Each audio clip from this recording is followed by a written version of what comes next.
Então, meus irmãos, continuando aí nosso texto, vamos lá. Ou, melhor dizendo, nossa aula, né? Como eu falei aqui, pesquise o significado, eu falei não, o módulo exato das principais palavras. Ou seja, para não falar aquilo que não foi interpretado. O público precisa justamente entender o que nós estamos falando. E só para lembrar, tem palavras na Bíblia que precisa ser justamente interpretado e o ouvinte precisa saber o que aquilo significa. É exatamente a questão da teologia exegética, ou seja, procurar ali os métodos, né, hermenêuticos a fim de poder executar corretamente, né, a mensagem dos textos sacros. Observem, isso é muito importante, parece que não, mas é importante, né, que essa parte da exegese venha se preocupar aí com esse, por que não dizer, com esse sentido primário e literal do texto sagrado, ou seja, que vai incluir, e aqui nós, melhor dizendo, precisamos expor essa ideia, né? Que vai incluir aí o estudo principalmente do que nós chamamos dentro da exegese de filologia sacra, né? Onde você pega justamente a questão da língua materna ou das línguas maternas dos textos bíblicos ou da Bíblia. E aí, se você for olhar por esse lado aí, você precisa observar se o texto foi escrito na primeira língua. Qual é a primeira língua da Bíblia? É justamente a questão do hebraico. E aí é claro que no Pentateuco teve outros escritos de outras línguas, mas o hebraico aí, que é a principal língua da Bíblia Sagrada, e aí você vê que ela é a língua que Deus falou, ou seja, quase todos os textos do Antigo Testamento foram ou melhor dizendo ali, redigidos, né? Melhor dizendo ali, em hebraico. Então, é importante observar para isso. O aramaico é uma língua que tem que ser observada, que é uma língua oriunda, aí, justamente também de dentro do hebraico, a partir da mistura dos povos e etc. Também a língua grega, né? Então é importante ver em qual língua esse texto, essa palavra foi escrita, ou essa frase foi escrita, ou esse versículo, para melhor compreensão, e o significado também das palavras. Importante buscar esse significado, trazer uma exegese clara, né? Como eu falei aqui, ou seja, esse melhor manuseio, esses métodos, o emprego desses métodos, que nós vamos chamar métodos hermenêuticos, é bem melhor, porque isso vai esclarecer o assunto com mais propriedade para o ouvinte. Ele precisa saber, principalmente, meu irmão, se o texto se trata de algo histórico e etc. Então, é importante levar por esse lado aí, fazer as anotações para não esquecer. Alguém pode dizer assim, poxa, o pregador pregou olhando para um papel. Não tem problema nenhum, isso não tem problema e nem faz sentido dizer que isso está errado, porque não está errado. Você fazer as anotações é importante para que você não venha esquecer aquilo que Deus lhe deu na hora que você estava montando o sermão. Aí você pode questionar e dizer assim, ô professor, mas o sermão não é revelado? Ele é revelado sim, claro que é. Mas durante o período lá atrás que você estava preparando o texto, contexto, né? E pegou todos os assuntos que estavam relacionados em volta do seu sermão e que você tirou ali para preparar esse sermão, aquilo ali foi o quê? Foi justamente a revelação de Deus. Então, essa revelação pode ser anotada? Claro que pode. Você está com a Bíblia ela é toda uma revelação de Deus. E ela não foi escrita agora, ela foi escrita há quanto tempo?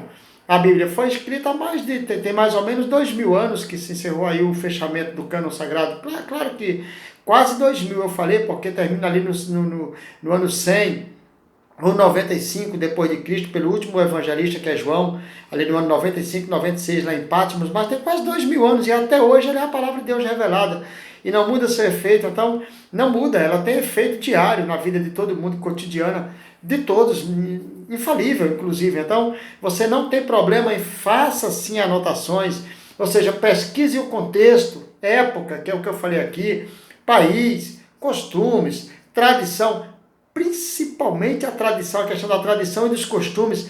O pessoal não atenta para isso, são poucos os que atentam.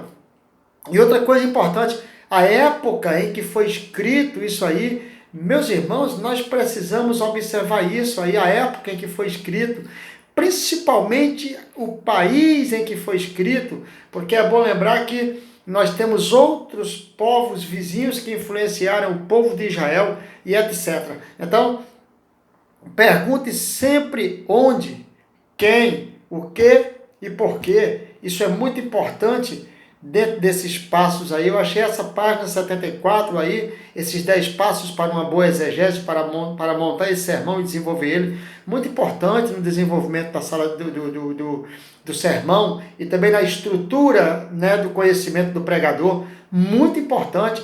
A estrutura do conhecimento do pregador vai justamente forçar ele a descobrir onde, quem, o que, por quê, qual foi o objetivo do autor escrever isso aqui, né? Porque, por exemplo, vamos dar um exemplo aqui, por que o autor se preocupou em dizer que a mula falou para Balaão? Qual é a importância histórica e espiritual para os dias de hoje que tem essa parte do texto? Talvez não fosse legal o Moisés escrever lá que uma mula ou uma jumenta falou.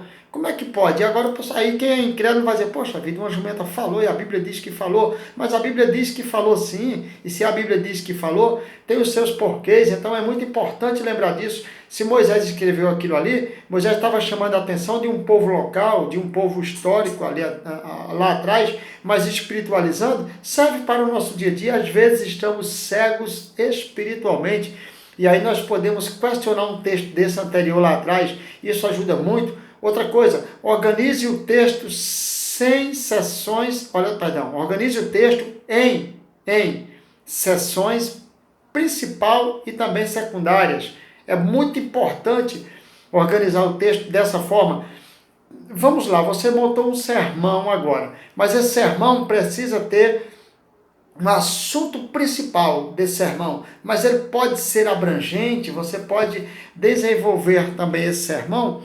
Aí, mesmo dentro de um assunto ou de uma sessão principal que você escolheu, ou dentro de um assunto principal, mas você pode acrescentar, agregar valores fora do seu sermão. E aí nós já usamos aqui alguns requisitos que nós falamos anteriormente. E segue a organização do sermão. Resuma com a seguinte frase: o assunto mais importante deste texto isso diz aí no módulo, ou seja, o assunto. Ele manda você resumir o seu sermão da seguinte forma: o assunto mais importante desse texto por exemplo, a crucificação. Então, qual é a importância da crucificação? Salvação para todos nós. A crucificação trouxe salvação para todos os homens. É o que Tito fala no capítulo 2, versículo de número 11. Porque a graça de Deus se manifestou, trazendo salvação para todos os homens. Ou seja, se a graça não tivesse se manifestado, mesmo sendo um favor não merecido que nós não merecemos,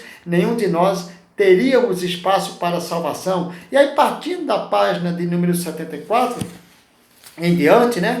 Você já pode ter aqui a questão do tema, ou seja, o sermão, ele contém a ideia principal, e é importante atentar para a ideia principal, bem aqui, na página de número 74, apontar para justamente a ideia principal, o objetivo da mensagem, deve ser estimulante e deve também justamente despertar o interesse do ouvinte, ou seja, a curiosidade e a atenção do ouvinte. O ouvinte deve ficar ali curioso, querendo saber exatamente o que é que o pregador vai trazer de novidade, de surpresa e etc. Então, a ideia do tema é muito importante, pode ser crucial no início do seu sermão. Tipos de temas, você pode pegar um tema interrogativo, página 75, que é justamente com uma pergunta, ou seja, deve ser respondida no sermão. Exemplo: onde estás? Que farei de Jesus? Tem uma arma?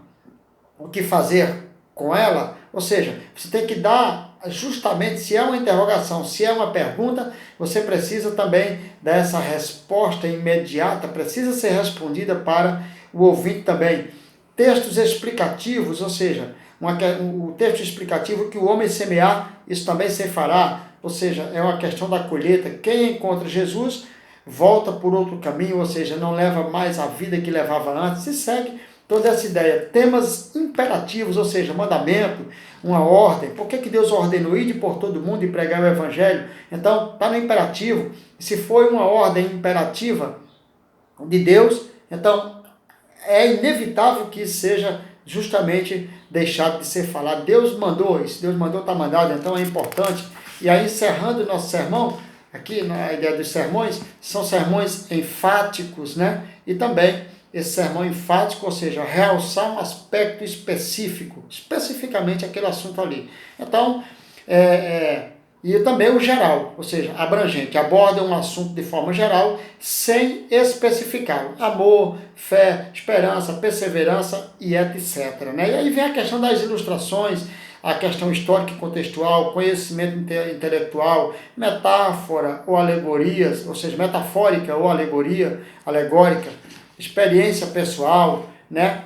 A questão da ilustração, definição, interrogação, alusão histórica, tudo isso já foi explicado lá atrás. Aqui mostra, a partir da página 77, 78, 79, justamente como esse sermão, a partir da explicação das páginas 68 até a página 74, deve ser desenvolvido, até porque está na continuidade do módulo. Então, meus irmãos, Deus lhe abençoe, Deus lhe guarda. Observe que na página 82 fala sobre a conclusão, né, como deve ser a conclusão, a questão do apelo, né, ou seja, um esforço feito para alcançar o coração do ouvinte, e aí você vai justamente especificar tudo isso, certo? E aí eu já pedi um questionário e vocês, com toda certeza, obviamente, já puderam ver essa questão da divisão, essa questão dos tipos de sermões e etc., como funciona. Que Deus lhe abençoe, que Deus lhe proteja e que Deus lhe guarde, em nome de Cristo Jesus. Então, outra mais, que Deus seja contigo.